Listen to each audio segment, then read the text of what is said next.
Another week, another project. Welcome back to Boundless.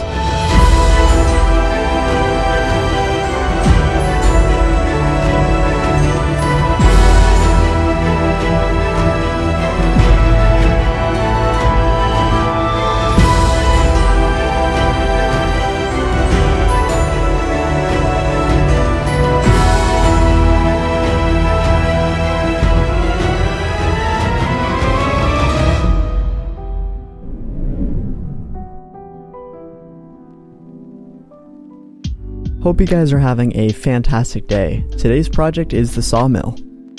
It'll be mostly an aesthetic build, but will kind of be a place that we set aside for growing and cutting down trees, and potentially in the future a semiotic tree farm. This build will be a bit unique from some of our previous builds in that a lot of what makes this build special is the detail around the building, as opposed to featuring the building itself. But you guys will see that a bit more once we actually start building. But before we get there, we have some finishing work to do on last week's project, the castle. If you guys missed last week's video, we built this giant castle, and although it turned out great, we spent the whole week basically just building the main buildings, and I ended up not having enough time to do all the detailing and interior design. There's a lot of work to do, so we won't finish it all today, but it'll probably be something we'll work on over the next couple of episodes. Let's get things started. We'll start with this kind of courtyard area in the center of the castle. This is more or less the open, more nature area that kind of ties all the other rooms together, meaning that we'll be seeing this area a lot, so I wanted to make sure it looked really good. Using path blocks, I made a basic path that connected all of the courtyard entrances together. Since this area feels like it's outside, we're going to keep the grass floor and detail it with kind of the outside feel, including a cow friend. By the front gate, I added some potted plants to look like some bushes, as well as a larger planted area gated with some trapdoors just to add some more color.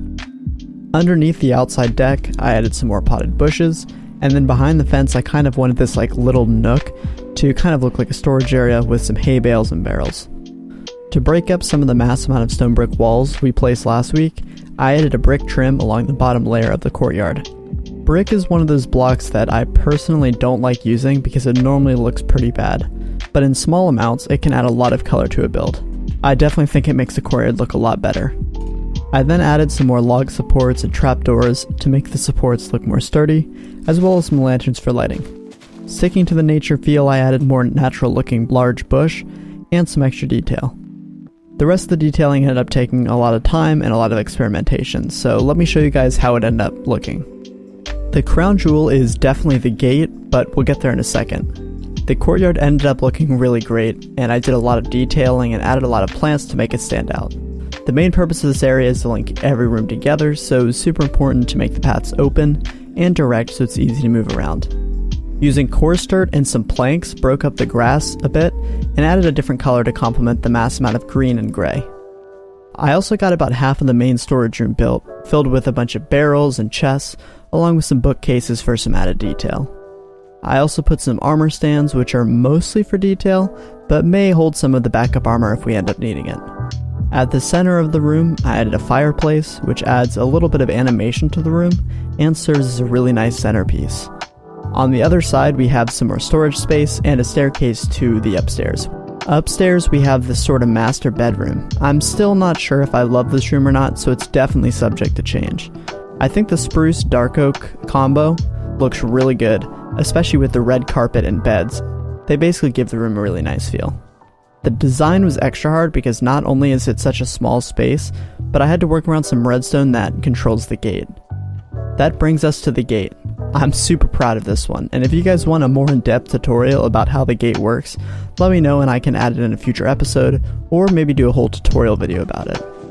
But with the buttons on the inside and outside, we can actually open and close the gate.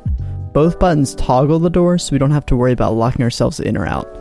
The best part is it's actually super consistent.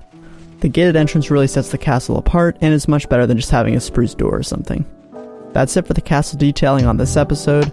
We obviously still have a lot to do, but getting the courtyard and the two inside rooms ended up taking a lot more time and brain power than I thought it would, but it definitely turned out great. We'll continue adding to the castle over the next couple of episodes, but let's go ahead and get to the main project of the video, the Sawmill. This build is based off another YouTuber's design who has a series based on builds built with 5x5 block sections. I think it's a really cool concept, so I'll make sure to include the link in the description. To start off, I built the main foundation of the sawmill, starting with some stone and brick sections for the foundation of the main house. And then we also added some spruce sections for the deck, shed, and work area. Then I went ahead and filled in the floor of everything with some spruce slabs. Since we're building a sawmill, most of the build will be made out of some type of wood, making it kind of fit the style. For the house, I built spruce outlines for each section, filled in with stripped oak logs, leaving spaces for windows and doors as needed. Then I filled in the ceiling and built a roof out of dark oak stairs, with an added brick trim just to make it stand out a bit.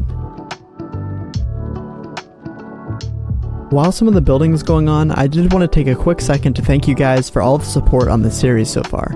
The past couple videos have done insanely well, and passed well over 100 likes, which is pretty insane. We also just passed 900 subscribers, meaning that we're well on our way to the big 1K. I'm super glad that you guys are enjoying the series, since I've really been enjoying making each episode. If you guys have any friends that you think would enjoy, please feel free to share it out so we can get the community rolling. Also, after this week, I'm going to switch up the upload schedule just a little bit and aim to release one video every Friday. As always, if you have any suggestions, feel free to let me know in the comments. Under the roof, I used some spruce fences and fence gates to add some trim and just some extra detail, along with some potted plants with saplings because, you know, sawmill. For the deck, I used some oak fences to make an opening archway and railing, and then built up a small ramped platform so that you can access the main shed from the back. For the shed roof, I used fences to build a rounded support structure to basically support the roof. Like I mentioned earlier, the main buildings aren't super detailed, and instead we'll be focusing on the detail around the buildings to kind of make it pop. To make the roof look a little bit less plain, I also used some dark oak on the main support line to make it look like it was binding all the spruce planks together.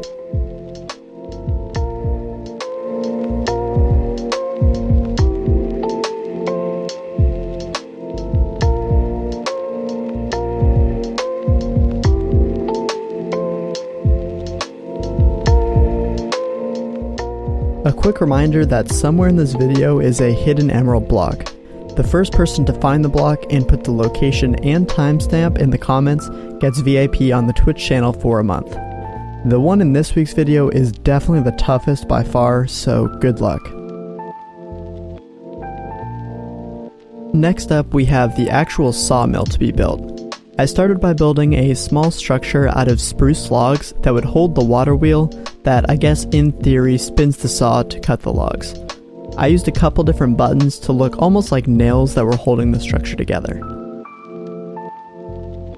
In the middle, I used stripped dark oak to look like an axle running through the building, supported by cobblestone supports and a rounded axle at the back. The axle is what connects to the saw, which I built out of fences and iron bars. In real life, the saw is supported on the ground as the water wheel spins. The axle spins the saw, pushing it side to side, which is what slices the logs. As a nice touch, I put a log under the saw and added some on the ground to look like it was just cut. To build the water wheel, I used a bunch of fences in a semicircular shape to act as supports, with dark oak stairs making the actual wheel. There's nothing more difficult than trying to make circles in Minecraft, but I think it ended up looking pretty nice, especially with the stairs angled in ways so that water would actually be able to push on the wheel and then spin it. Then, using a bunch of trapdoors, I added some extra details on the side and each face of the wheel. To actually push the wheel, I wanted to have a waterfall that led into a river. However, since I terraformed this area and basically just built a large flat dirt area, I had to fill in a bunch of dirt and stone to make the river actually look natural. The river itself curves around a bit and then eventually leads to the ocean on the side. The two ends of the river are a bit jagged right now, and eventually I want to make a little bit more natural looking, like with a waterfall at the start or something. But until I decide what buildings and land are going to go around the sawmill, it's probably just best to leave it plain. Lastly, I added some cobblestone, coarse dirt, seagrass, and kelp to make the river look a little bit more natural, and then added some different kinds of log piles held together by rails to look like a stockpile for some more logs to be cut. I also placed some more barrels for storage and added a path through the workyard. For such a simple project, I think the sawmill turned out amazing. So without further ado, Let's take a look at how everything turned out.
I hope you guys enjoyed watching the build process of the sawmill along with some extra castle detailing. As always, if you have ideas or suggestions for new projects, let me know in the comments and you might see it on a future episode. If you haven't already, make sure to hit the sub button so you don't miss out on any episodes, smack the like button, and I'll see you guys next week for another episode. Thanks for watching.